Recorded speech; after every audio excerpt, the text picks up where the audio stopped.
Dr. James, who was to me the measure of what God can do through a human person to advance the kingdom. He, of course, was born in Tamil Nadu, dysfunctional family.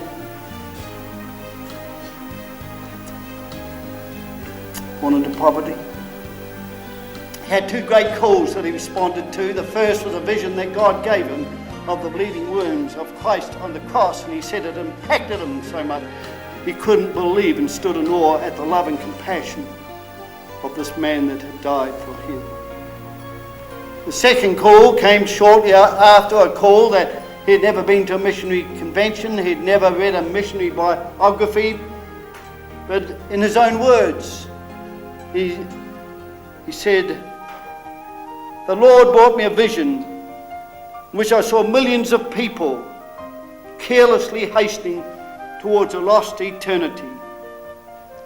The Lord seemed to ask me in lucid language, who will go and share the gospel with these teeming millions?" But he was certainly a spiritual giant. He served the Lord faithfully for 63 years. We have to remember his background. He came from a family of generations of family that were enslaved in Hinduism. But God took him from that and made him one of his most faithful and fruitful servants. In profound thanksgiving to God for his blessings and in deep appreciation for Dr. James' lifelong ministry, his loved ones and his friends that have been richly blessed by his work, initiated the G.D. James Ministry, the G.D. James Foundation in April 1996. The purpose of the foundation is to raise funds to provide the support needed in many countries overseas. Since its inception, it was our joy that financial support was extended to Christian Mission Orphanage, missionaries in Nepal, India, and the Christian Children's Fund in Australia, and orphans in Vietnam and Nepal. When the baton has to be passed on in a relay race, someone takes it. I tend to think of it in another scene as a soldier of Christ. Because traditionally in battle, the soldiers went behind their standard bearer, the flag bearer, the one who bore the colours. If the standard bearer was ever killed or died in action, someone else would grab the stand and raise it high. On the standard of Christ, there is the cross, which has to be taken into all the world by the soldiers of Christ. And if one of his loyal leaders is struck down, the rest of us must hold the standard and take it on. That's what the foundation is all about.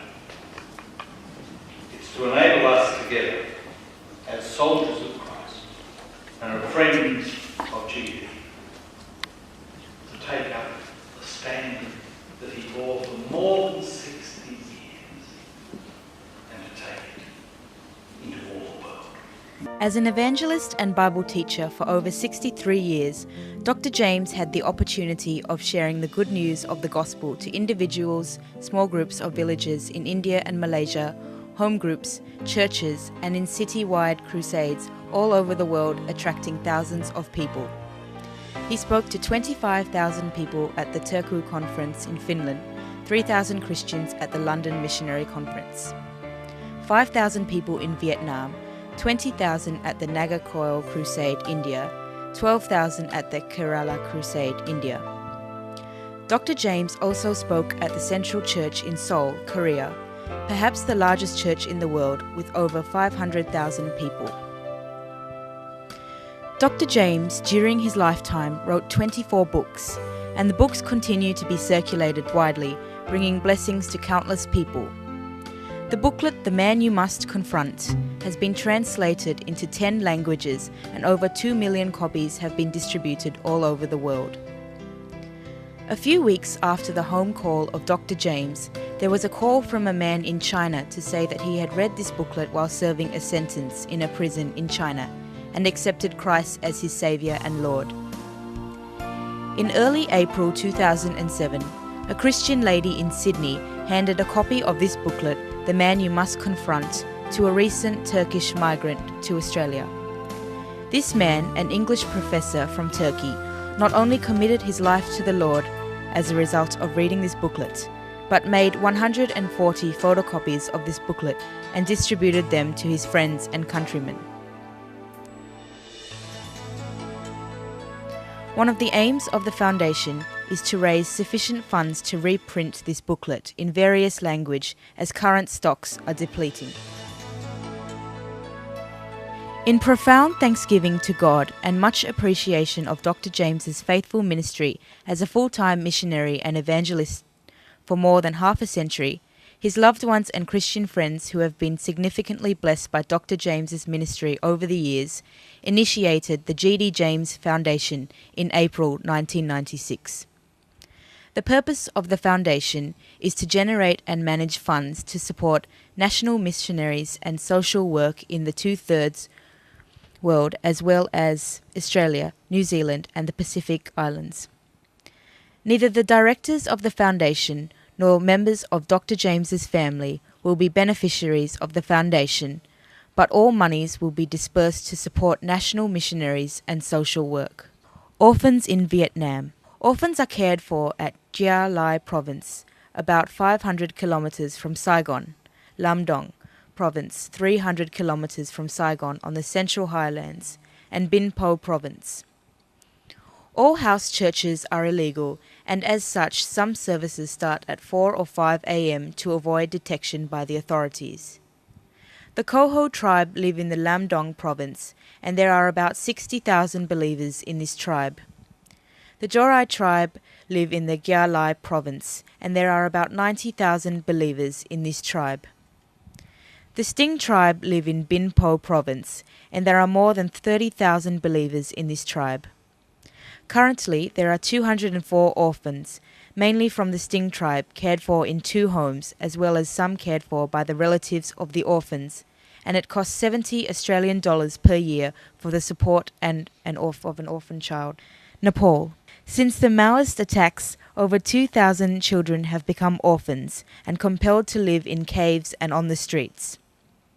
Grace Rescue Home, started in 2003, has been instrumental in caring for many of these homeless kids and giving them education through the Grace Educational Centre, which provides quality education based on Christian value. There are nearly 200 children studying at Grace Educational Centre. India. 430 poor children are taught in 9 classes in the Jesus School at Dharma Dara village, 35 kilometres from Varanasi in Uttar Pradesh. Nearly 1,200 children are reached every year through the Vacation Bible School, conducted for 8 to 10 days for 4 hours a day during holidays in the slums of Mumbai. In northeast India, the Home for Street Children looks after 40 orphans who are given spiritual nurture and regular education.